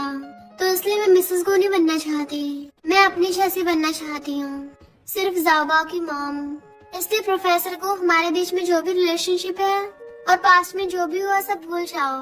वो उसका हाथ पकड़ लेते ऐसा मत बोलो, तो कहती है अब मैं अपने फ्यूचर को ठीक करना चाहती हूँ, मैं स्टडी करना चाहती हूँ। हो सकता है फ्यूचर में मैं एक अच्छी टीचर बनूं या फिर अच्छी डॉक्टर बनूं। बहुत सारी पॉसिबिलिटीज है, मैं खुद पे फोकस करूंगी। फैंग मना कर रही होती है, पर अंकल इन कहते हैं ठीक है, मैं अपनी बेटी की जगह तब तक तुम्हें रखने के लिए तैयार हूँ। मिस्टर गुचिंग कहता है आपने अपनी बेटी को एक लव टोकन दिया था, क्या आप उसे दिखा सकते हो? जैसे अंकल इन दिखाने वाले थे, तो कहते हैं अरे नहीं, जल्दी जल्दी में घर पे भूल आया। वो कहती है उसे उसको ढूंढना आसान हो जाएगा। अंकल इन कहते हैं अभी भिजवाता हूँ। और उनके और फैंग के जाने के बाद ग्रैंडमा कहती है ऐसा तुम्हारे साथ बहुत गलत होगा। मॉम कहती है आखिर तुम क्या चाहती हो, मैं बताओ तो सही। वो कहती जो मैंने बोला मैं वही चाहती हूँ, प्लीज आप मुझसे बार बार मत पूछिए। प्रोफेसर को अभी मैं वापस जाके अपनी स्टडी करना चाहती हूँ। तो वो कहता ठीक है, मैं सारे प्रोसीजर्स करवाता हूँ। नेक्स्ट जब वो टी पी रहा था, मॉम उसके मार के कहती है इस बार नैनन के साथ कॉलेज में कुछ भी गलत मत होने देना। वो कहता हाँ मुझे पता है, मैं समझ के आया हूँ। तभी नैनन भाग कर आती है, मैंने बेबी को मिल्क पिला दिया है और बाकी का फ्रिज में रख दिया है, जो टाइम लिखा उसके अकॉर्डिंग उसे पिला देना। मिस्टर गुचन पूछता है ब्रेस्ट मिल्क फ्रिज में रखने की क्या जरूरत है? तो कहती है अगर मैं फ्रीज नहीं करूँगी तो क्या तुम बेबी को अपना मिल्क पिलाओगे? और ना ही मैं उसको स्कूल में अपने साथ ले जाके पिला सकती हूँ। मिस्टर गुचिंग को तो फंदा ही लग गया था। तो कहती है तुम्हें भी हो गया, तुम्हारा फेस पूरा रेड हो गया। वो कहता नहीं तो मैं कार में तुम्हारा वेट कर रहा हूँ, जल्दी से भाग जाता है। ग्रैंडमा हंस रही थी, वो पूछती है इसे हुआ क्या? तो मॉम कहती है जब से इसका जन्म हुआ है पहली बार इसने ब्लश किया है। फिर उसको कार में कॉलेज लेके आ रहा था। वो पूछते है तुम आज मेरी वाली क्लास लेने वाली हो? तो कहती हाँ मैंने पहले अपॉइंटमेंट फिक्स की थी, पर पिछली बार गड़बड़ हो गई। तो कहता कोई बात नहीं, इस बार आ जाना। जैसे उसकी कार में निकलती है, बेस्टी भाग कर आती है। नैना पूछती है तुम भी क्लास लेने आई हो? वो कहती बात मत बदलो, तुम्हें क्या लगता मैं अंधी हूँ? प्रोफेसर गो तुम्हें छोड़ने आए, बताओ बताओ प्रोफेसर गो क्या उसमें अच्छा है? नैना कहती धीरे बोलो, अभी तो मैंने उसके साथ रिलेशनशिप पब्लिक भी नहीं किया, तो किसी को पता नहीं चलना चाहिए इस बात का। तो वो ओके बोलकर अपना मुंह बंद कर लेती है और कहती है पर मैं तुम्हें मिसेस गो बुलाऊंगी। तो वो उसके मारने लग जाती है नहीं नहीं, और दोनों हंसी अंदर आने लगी थी। बेस्टी पूछ रही होती प्रोफेसर गो के कितने एप्स हैं तुमने काउंट किए? बट वो हंसने लगी थी। फिर जब वो क्लास में जाने लगती है तो बेस्टी कहती है प्रोफेसर गो की क्लास में मेरे लिए भी सीट रोक लेना। जैसे ही नैना क्लास में आती है सब लोग उसके बारे में बातें बनाने लगे थे। इसके अंकल ने इसको वुडमैन को बेच दिया और अभी ये बेबी घर के स्कूल में आई है। पता नहीं कितनी शेमलेस है। और पता चलता है ये सारी र्यूमर्स चैंग ने फैलाई है और आकर सबको फोटो दिखाती है देखो ये अभी किसी लग्जरी कार में से निकल कर आई है, तो जरूर इसको किसी बुढ़े ने रखा होगा। नैन कहती है मुझे किसी ने न रखा, फोन छीनने लगी थी डिलीट करने के लिए, बट वो नहीं देती और कहती है ऐसी लड़की को तो स्कूल से बाहर निकाल देना चाहिए। बाकी क्लासमेट्स भी इकट्ठे हो जाते हैं, सही कहा तुमने, हम ऐसी कैरेक्टरलेस लड़की के साथ नहीं पढ़ सकते। और सब जने मिलके उसे घेर लेते हैं। चैंग उसे बाकी लड़कियों के साथ मिलके वॉशरूम में ले आती है और उसको एक बोतल लेके जबरदस्ती मुंह में पिला देती है। नैना बोतल फेंक देती है और पूछती है तुमने मुझे क्या पिला दिया है? चैंग कहती है मैं देखना चाहती हूँ जब तुम किसी बुरे इंसान के साथ सोओगी तब क्या मिस्टर गू तब भी तुम्हें एक्सेप्ट करेगा? नैनन की हालत खराब होने लगी थी, तभी वहाँ गेट खोल के कोई आता है। इधर मिस्टर गुशन स्कूल के प्रिंसिपल से बात कर रहा था कि पिछली बार नैनन ने स्कूल में काफी कुछ सहा है, इसलिए इस बार उसका ध्यान रखना कि उससे कोई प्रॉब्लम ना हो। मैं नहीं चाहता उसे चोट लगे। प्रिंसिपल कहते हैं, मुझे लगता है तुम हमेशा से गोल्ड हो, पर सोचा नहीं था तुम उस लड़के के साथ थोड़ा डिफरेंट बिहेव करते हो। क्या तुम्हें उसके लिए फीलिंग्स है या फिर तुम बेबी की वजह से उसके साथ हो, रिस्पॉन्सिबिलिटी की वजह से शादी करना चाहते हो? वो कहता स्टार्टिंग में हमें फीलिंग्स नहीं थी, कुछ मिसअंडरस्टैंडिंग की वजह से मैंने उसको डिसलाइक किया, पर इतना टाइम उसके साथ रहने से मुझे पता चल गया वो कितनी इनोसेंट है और काइंड भी। उसके साथ रह के मुझे बहुत अच्छा फील होता है। शायद उसे अभी ये वाली फीलिंग्स नहीं है, इसलिए वो ओपन अप नहीं हो रही, पर मैं टाइम और एक्शन का यूज करके उसे अपना लव प्रूव कर ही दूंगा। फिर उसके चाहते ही अंकल फ्रैंक को कहते हैं, अच्छा होगा तुम हार मान लो, वो उस लिटिल गर्ल को बहुत पसंद करता है। पर फ्रैंक हार मानने वाली थी। डस्टी नैनन को कॉल कर रही होती है, बट उसका फोन नहीं लगता, तो वो प्रोफेसर गो से जाके पूछती है। वो कहता है, सुबह तुम लोग साथ में थे? तो कहती है, मुझे भी नहीं पता, हमारी मॉर्निंग क्लास सेम नहीं थी, हमने सोचा तुम्हारा लेक्चर हम साथ में लेंगे, पर वो अभी मिल नहीं रही, कहीं वो किसी प्रॉब्लम में तो नहीं फंस गई। तो मिस्टर गुचन खुद से कॉल करने लगा था, तभी फ्रैंक उसे पकड़ के खींच लेती है, बट उससे हाथ छुड़ा लेता है। वो कहते मुझे तुमसे बात करनी है, तो कहता मेरी क्लास है तो मैं जा रहा हूँ। जैसे जाने वाला होता है उसको सिर चिढ़ाने लगा था, क्योंकि वहाँ पे उसने इंसेंस लगा रखा था पहले से ही, जिसमें नशा मिला हुआ था, और वो उसे सोफे पे गिरा के खुद उसके ऊपर चढ़ के बैठ जाती है। जब मैं छोटी थी मुझे लगा बड़े होगे तुम मुझसे शादी करोगे, तुम उसे इसलिए पसंद करते हो ना, उसने बेबी दिया है, तो मैं भी तुम्हें बेबी दे सकती हूँ। एक बार तुम मेरे साथ ट्राई करके तो देखो, उस लड़की को भूल जाओगे। जैसे उसे किस करने वाली होती है वो उसे धक्का मार के दूर फेंक देता है, और भागे जाके गेट खोलने का ट्राई करने लगा था, तो पीछे से चिपट जाती है। कितना गहरा नशा है, तुम खुद पे कंट्रोल कैसे कर पा रहे हो? इधर ये गुंडा नैनन के साथ बदतमीजी करने लगा था, बट उसे धक्का मार देती है और क्लास आगे कर देती है, अगर पास है तो मार दूंगी, और तो उसकी टकली पे फोड़ देती है। दैन वहाँ से जल्दी से भागकर एक वॉशरूम में जाके छुप गई थी और रोने लग जाती, कोई तो आके मुझे बचाओ। इधर मिस्टर गुचन को पता चल गया था कि उस फ्रैंक ने उसको नशा दिया है और उसको दूर फेंक देता है, पर ये बेशरम फिर भी उसे चिपटे जा रही थी कि तुम उस बेबी की चिंता मत करो, उसको मैं अपने बच्चे की तरह पाल लूंगी, बस एक बार मुझे एक्सेप्ट कर लो। तभी बाहर से बेस्टी मिस्टर गुचन को आवाज मारती है कि क्या तुम्हें नैना को कुछ पता चला? मुझे वो अब तक नहीं मिली। फ्रैंक कहते वो मिलेगी भी नहीं, क्योंकि उसकी रेपुटेशन खराब हो गई है। तो मिस्टर गुचन उसे धक्का मार के भड़का देता है और जोर लगा के गेट खोलने का ट्राई करने लगा था, देन वो गेट तोड़ के बाहर भाग जाता है। इधर ये गुंडा एक एक करके सारे वॉशरूम्स को चेक कर रहा होता है नैनन को ढूंढने के लिए। वो बेचारी अपना मुंह बंद करके बैठी थी, तभी वो गेट तोड़ के अंदर आ जाता है कि अब तुम नहीं भाग सकती हो। जैसे उसके साथ कुछ करने वाला होता है, तभी मिस्टर गुशन आकर लात मार के उस गुंडे को भड़का देता है और नैनन को अपने ब्लेजर से कवर कर दिया था। फिर क्या मिस्टर गुशन इतने गुस्से में था, मार मार के उस गुंडे का कचूमर निकाल लेता है। ऐसा लग रहा था आज वो उसे चिंता ही नहीं छोड़ेगा। तो नैनन उसको पीछे से हक्का लेती है और रोकती है कि ये सच में टपक जाएगा। वो कहती तुम्हें कहीं चोट तो नहीं लगी, और उसे हक्का लेता है। वो कहती है मैं बहुत डर गई हूँ, तो वो उसकी हेड से हेड टच करके उसको शांत करने लगा था। वो कहती है मुझे बहुत बैड फील हो रहा है, मुझे जल्दी यहाँ से निकलना है। तो मिस्टर गुशन से गोद में उठा के लेके जाने लगा था, इतने में बेस्टी आ जाती है। फ्रैंक जैसे ही मिस्टर गुशन के पीछे आने लगी थी, तभी बेस्टी उस गुंडे को वहाँ पे पकड़ लाती है और उसी के रूम में फेंक दिया था। तुझे बहुत आदत है ना ये घटिया हरकतें करने की, जो तूने दूसरों के लिए गड्ढा खोदा है ना, अब देखना अब तू ही उसमें खुद ही धड़ाम से गिरेगी। और बाहर से गेट बंद करके चली जाती है, तो वो गुंडा फ्रैंक को चपट जाता है। इधर नैनन मिस्टर गुशन को गिरा लेती है और उसकी टाई खोलने लगी थी। मुझे बहुत हॉट फील हो रहा है। पहले तो उसे रोकता है, बट फिर बेड पे गिरा लेता है और उसके लिप्स को टच करता हुआ पूछता है क्या मैं कर सकता हूँ? मैं तुम्हें फोर्स नहीं करना चाहता, बट वो खुद ही उसे पकड़ के किस करने लग जाती है। फिर क्या मिस्टर गुशन की फायर को जलाने के लिए छोटी सी चिंगारी काफी थी और अपना ब्लेजर निकाल के फेंक देता है। नैनन का हाथ पकड़ के उसे अपने क्लोज कर लिया था, देन वो दोनों पैशनेटली किस करने लग जाते हैं। नैनन भी उसे किस कर रही थी और ऐसे करके वो दोनों दोबारा से साथ में सो जाते हैं। फिर जब नैनन की आइज खुलती है तो उसकी बाहों में वो सो रहा था, तो उसको टच करने लग जाती है। जैसे उसको पता चलता है मिस्टर गुशन उठ गया, तो वो जल्दी से उठ के जाने लगी थी, पर वो उसे पकड़ लेता है और वापस करा के हक कर लिया था। मुझे खाने के बाद भाग रही हो? तो कहते थैंक यू बचाने के लिए। वो पूछता है बताओ तुम मुझे कितना लाइक करती हो। थोड़ा सा करने लगी हो ना। और तो और उसका फेस पकड़ के नोज पे किस कर लेता है, उसके हार्ट पे फिंगर रखता है। तुम्हें निशा तुम्हारे दिल को बताया है। वो कहती है मुझे बेबी की याद आ रही है, पता नहीं उसने मिल्क पिया होगा या नहीं, मुझे आके चेक करना होगा। तो उसे पीछे तक कर लेता है, चलो साथ में चलते हैं। फिर वो उसका हाथ पकड़ के उसे अपनी कान में ले जाता है, जबकि फैंग दूर से देख रही थी और बहुत ज्यादा गुस्से में थी कि आज उस नैरन की वजह से मेरी धज्जियां उड़ गई। नेक्स्ट डे बेस्टी नैरन को सारा सीन एक्सप्लेन करती है। पता है प्रोफेसर गो की कैसे धांसू एंट्री हुई थी और उसने उस गुंडे को यूं धोया है ना, मजा ही आ गया।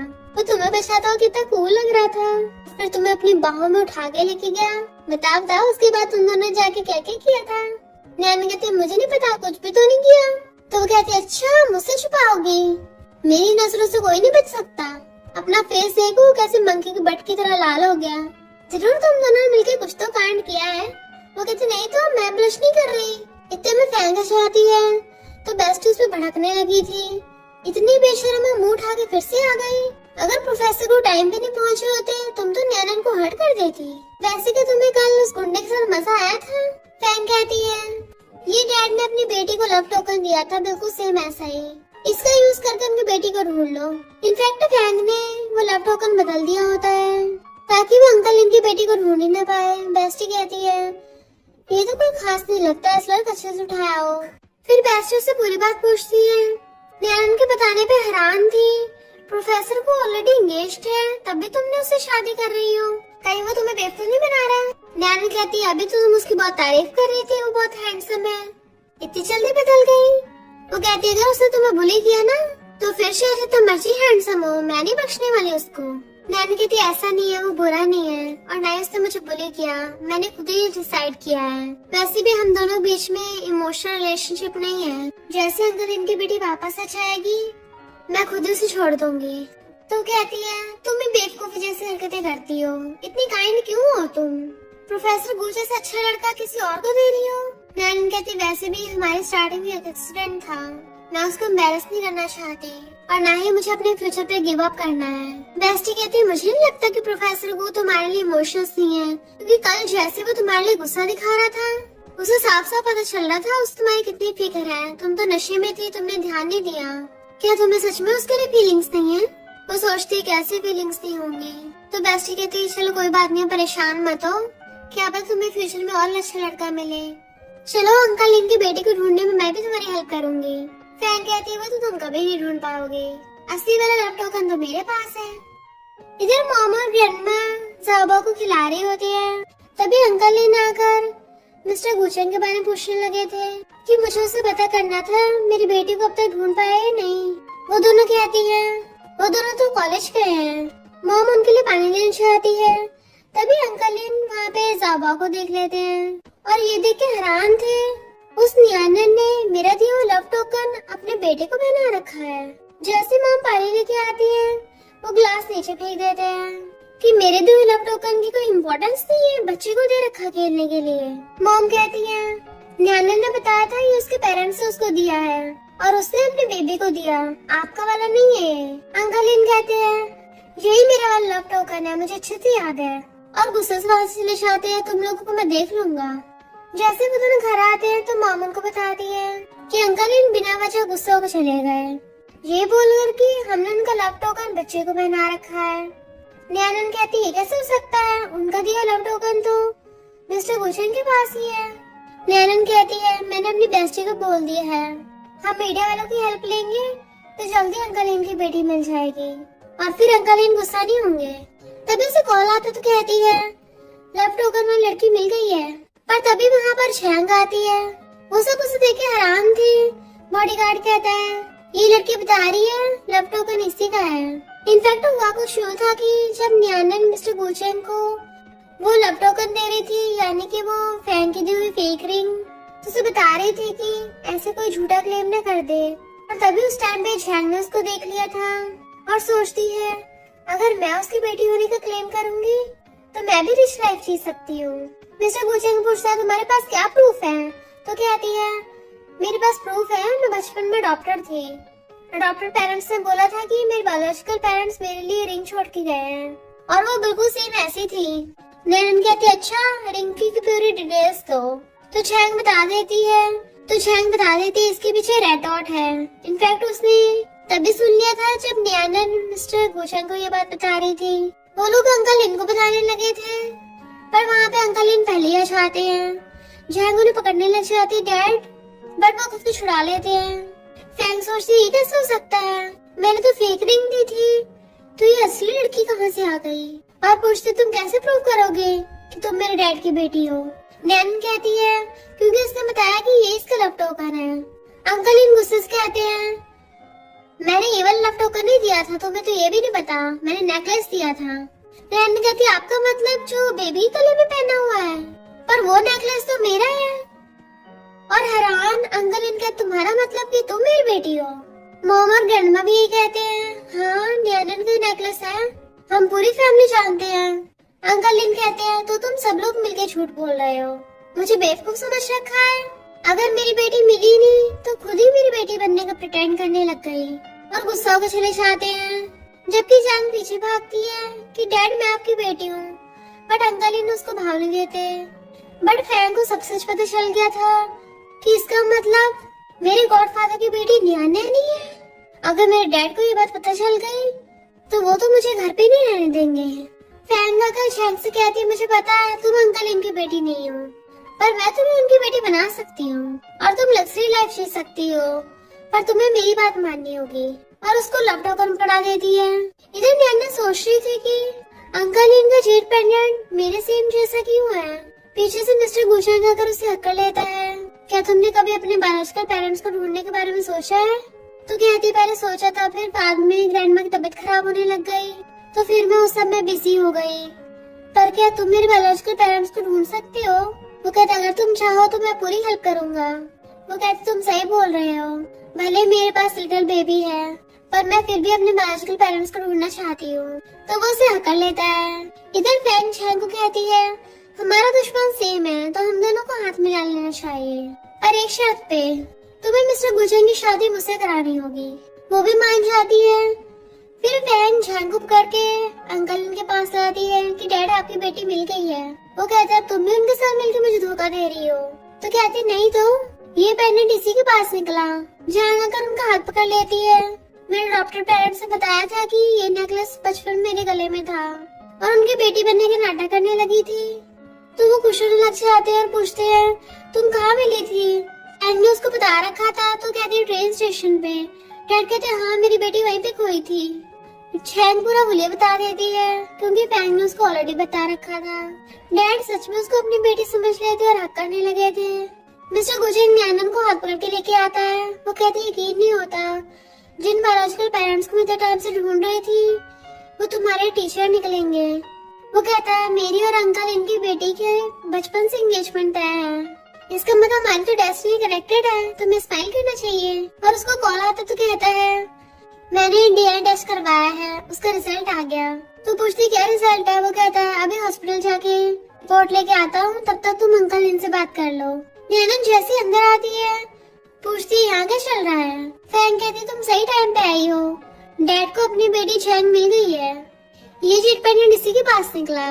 जैंग अंकल इनसे शिकायत करने लग जाती है इस लड़की ने शॉपिंग मॉल में मेरी बहुत इंसल्ट की थी, डैड आप मेरे लिए इसे बदला लो। अंकल इन क्या तुमने मेरी बेटी को बुली किया। वो कहती नहीं तो पहले इसने मुझ पे झूठा इल्जाम लगाया था। और जैंग आकर उसको थप्पड़ मार देती है।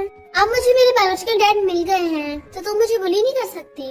फिर उसके कहने पे नौकर आकर पकड़े गिरा देते हैं। अंकल इन कहते कुछ ज्यादा नहीं हो रहा। तो जैंग कहती है डैड आपको नहीं पता इसने मेरी कितनी इंसल्ट करी थी, वो भी बहुत सारे लोगों में, मेरी वीडियो बना के रिकॉर्ड कर रही थी और मेरे सिर पे वेस से भी मारा था। तो फैंग उसको वेस पकड़ा देती है, लो तुम भी अपना मजा ले लो। पर जैसे वो मारने वाली होती है तभी मिस्टर गुशेंग आकर हाथ पकड़ लेता है उसका, उल्टा उसे मार के भड़का देता है। फिर वो नैनन को पकड़ के खड़ा करता है। तुम ठीक तो हो ना। वो कहती है ये झूठ बोल रही है, मैंने इसको बुली नहीं किया था, तुम बताओ ना इनको। अंकल इन कहते तुम भी इसकी हेल्प कर रहे हो और मेरी बेटी को बुली कर रहे हो। जैंग इनोसेंट बनने का नाटक करने लग जाती है। फैंग कहती है मिस्टर गुशेंग तुम्हें पता नहीं है कि जैंग मेरे गॉडफादर की बायोलॉजिकल बेटी है। मिस्टर गुशेंग कहता अंकल इन आपने इस झूठी को एक्सेप्ट कर लिया? ऐसी घटिया कैरेक्टर की लड़की आपकी बेटी कैसे हो सकती है? और नैनन से पूछता है वाइफ इससे तुम्हें 2 बार मारा ना? और गुस्से से आके झैंग के दे दनादन 2 थपड़े मार देता है जिससे वो बुड़क के नीचे गिर गई थी। कि मेरी वाइफ को हाथ लगाने से पहले 100 बार सोच लेना, क्योंकि मैं बिल्कुल नरमी से पेश आने वाला नहीं हूँ। फिर अपना हाथ साफ कर लेता है। और ऊपर से तुमने अंकल इनकी बेटी बनने का नाटक किया, मेरी वाइफ को बुली किया, ये मैं बिल्कुल सहन नहीं कर सकता। फैन कहती है डैड देखो ना, मेरी लिटिल सिस्टर की चोट लग गई।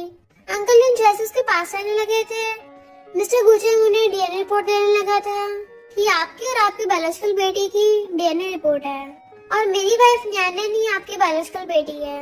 अंकल इन जैसे डीएनए रिपोर्ट देखते हैं हैरानी हो जाते हैं। मिस्टर गुचिंग ने नैनन का हाथ पकड़ लिया था और बताता है कि ये फोटो ग्रैंडमा के पास थी जब उन्होंने नैनन को लिया था और वो जे पेंडेंट हमेशा उसी गले में था। फैन कहते डैड जरूर गलतफहमी हुई होगी, ऐसे कैसे हो सकता है? पर डैड उसी के थप्पड़ मार देते हैं। ये पेंडेंट इस झैंग के पास कैसे आया? तो कहती है मुझे नहीं पता। मिस्टर गुचिंग कहता पर मुझे पता है। इनफैक्ट तुमने स्टार्टिंग से ही नैनन को वो पेंडेंट दिया ही नहीं था ताकि रियल बेटी न मिल जाए और तुमने वो झैंग को दे दिया। वो कहती है डैड मेरी बात तो सुनो, पर डैड उसको थपड़ा मार के भड़का देते हैं कि मैंने तुम्हारे लिए इतना कुछ किया पर तुम इतनी आसान फरामोश निकली। वो कहती है मैंने सब ऐसा इसलिए किया क्योंकि मैं मिस्टर गुचिंग को बहुत लाइक करती हूँ, मैं सहन नहीं कर सकती कोई और उसे ले। डैड कहते हैं वो एंगेजमेंट स्टार्टिंग से तुम्हारे लिए नहीं थी, वो मेरी बेटी के लिए थी। तो कहती है मैं भी तुम्हारी बेटी हूँ, मैरिज प्रॉपर्टी सब कुछ मुझे मिलना चाहिए। पर डैड को गुस्सा आता और कहते हैं अब से तुम मेरी बेटी नहीं हो और मैं तुम्हें इस फैमिली से निकालता हूँ। बॉडीगार्ड को बुला के झैंग और फैन को बाहर फेंकवा देते हैं कि अब से मेरा तुमसे कोई लेना देना नहीं है। अंकल इन उसकी तरफ जाने लगे थे पर नैनन पीछे होके जाने लगती है वहाँ से। वो जाकर उसका हाथ पकड़ लेते हैं। प्लीज बेटी मेरी बात तो सुनो, पर वो हाथ छुड़ा लेती है। अंकल इन मुझे क्या एक्सप्लेन करोगे? आपने तो मुझे कभी पहचाना ही नहीं था, आपको बस अपनी बेटी चाहिए थी इसलिए आपने मुझे गलत समझ लिया। चिंता मत कीजिए, मुझे अब अपने बायोलॉजिकल पेरेंट्स की जरूरत भी नहीं है। मैं अपनी ग्रैंडमा को बहुत प्यार करती हूँ, वही मेरे लिए काफी है। उन्होंने मुझे बचपन से सिखाया है कि मैं सबके साथ अच्छा और काइंड बिहेव करूँ और हमेशा ऑनेस्ट रहूँ। तो मैं अभी ऑनेस्ट रिप्लाई कर रही हूँ कि मुझे आप जैसा फादर नहीं चाहिए। और वहाँ से रोते चली जाती है। अंकल इन उसे रोकने की कोशिश करते हैं तो मिस्टर गुचिंग उन्हें रोक देता है। वो कहता है मुझसे बहुत बड़ी गलती हो गई, मैं अपनी बेटी को नहीं पहचान पाया और खुद के थप्पड़ मारने लगे थे। मिस्टर गुचिंग कहता अभी आपको इतना इंस्टेंट रिएक्ट नहीं करना चाहिए, उसको थोड़ा टाइम देना चाहिए, शायद वो बाद में एक्सेप्ट कर ले। फिर हम कुछ टाइम बाद का सीन देखते हैं। मॉम दोनों ग्रैंडमास को बुला रही थी। दोनों ग्रैंडमा वहाँ पे आती है क्योंकि वो फैमिली फोटो खींचने वाले थे। और नैनन ज़ाबा को गोदी में उठा के लेके आती है और कहती है हस्बैंड जल्दी आओ, टाइम मैंने वहाँ पे रख दी थी, वो पहन के आना। वो चिल्ला रहा होता है ज़ाबा और रो रहा है, मैं भी आ रहा हूँ भाग के। तो ज़ाबा को गोद में उठाते हुए बाहर आ जाती है जहाँ पर मॉम और दोनों ग्रैंडमास थी। मॉम ज़ाबा को अपनी गोद में उठा लेती है। ग्रैंडमा कहती है हम फैमिली फोटो खींचने वाले हैं, क्या तुमने अपने डैड को बताया? वो मना करती है। तो ग्रैंडमा कहती है 6 महीने बीत गए, मुझे लगता है तुम्हें भी पास्ट को भूल के आगे बढ़ना चाहिए। क्या तुम नहीं चाहती ज़ाबा को ग्रैंडपा का प्यार मिले? वो कहती है अब उनसे कांटेक्ट करूंगी तो बहुत लेट हो जाएगा। तभी मिस्टर गुचिंग डैड को वहाँ पे लेके आ जाता है। अभी इतनी देर भी नहीं हुई। डैड फ्लावर बुके लेके आए थे और कहते देखो बेटी मैं तुम्हारे लिए लेके आया हूँ। जैसे वो उनसे फ्लावर बुके लेती है उनकी आंखों में आंसू आ जाते हैं और फिर वो सब लोग मिलके साथ में फैमिली फोटो खिंचवा रहे थे और सब बहुत खुश हो रहे थे। और इसी के साथ स्टोरी का एंड हो जाता है।